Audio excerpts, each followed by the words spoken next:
ભારતીય મજદૂર સંઘ કેન્દ્ર દ્વારા કેન્દ્ર કાર્ય સમિતિમાં નિર્ણય લેવાયો કે કામદારોના જે પડતર પ્રશ્નોના હલ બાબતે કલેક્ટરના માધ્યમથી ભારતના દરેક જિલ્લા કલેક્ટરને આવેદનપત્ર આપવાનું નક્કી કરેલ છે, જેમાં તેઓની માંગ છે કે જે વેજ છે તેને 30,000 કરવામાં આવે તેવી અનેક વિવિધ વધારાની માંગોને લઈ કલેક્ટરશ્રીને આવેદનપત્ર આપવામાં આવ્યું હતું। આગામી સમયમાં ઉગ્ર આંદોલનની જરૂર પડશે તો કરાશે, આવો વધુ સાંભળીએ તેઓના શબ્દોમાં।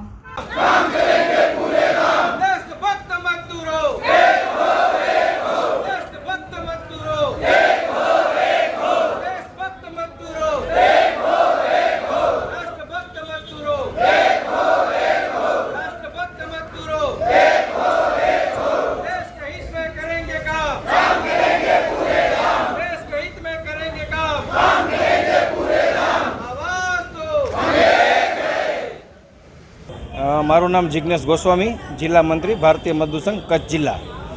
ભારતીય મજદૂર સંઘ કેન્દ્ર દ્વારા હમણાં એક અમારી કેન્દ્ર કાર્ય સમિતિમાં એક નિર્ણય લેવાયેલ કે કર્મચારીઓના કામદારોના ઘણા લાંબા સમયથી જે પડતર પ્રશ્નો છે એ કલેક્ટરશ્રીના માધ્યમથી ભારતના દરેક જિલ્લા કલેક્ટરને આવેદનપત્ર આપવાનું આજ રોજ નક્કી થયેલ અને સમગ્ર ભારતમાં આજે બપોરે 3 થી 5 2 કલાકના ધરણા બાદ કલેક્ટર સાહેબશ્રીને આવેદનપત્ર આપવાનું નક્કી થયેલ, જેમાં અમારી મુખ્ય માંગો છે કે જે મિનિમમ વેજ છે એ 30,000 રૂપિયા કરવામાં આવે, ESICની જે લિમિટ છે 21,000થી વધારી અને 42,000 કરવામાં આવે, ગ્રેજ્યુટીની લિમિટ છે એ 20 લાખથી 40 લાખ કરવામાં આવે, બોનસની જે ગણતરીનું કેલ્ક્યુલેશન છે એ 7,000થી 18,000 અને બોનસ ગણવાપત્રની રકમ છે એ 21,000થી વધારી અને 42,000 કરવામાં આવે।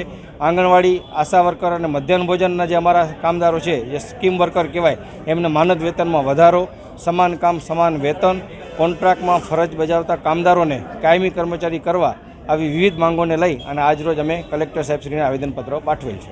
આગામી સમયમાં ભારતીય મજદૂર સંઘ કેન્દ્ર અને ભારતીય મજદૂર સંઘ ગુજરાત પ્રદેશ દ્વારા જે પણ રણનીતિ બનાવવામાં આવશે એવા પગલાં લેવામાં આવશે। હાલમાં જેમ કે 2 કલાકના ધરણા કરેલ છે, આગામી સમયમાં ઉગ્ર આંદોલનની જે જરૂરિયાત પડશે એ કાર્યક્રમ કરવામાં આવશે।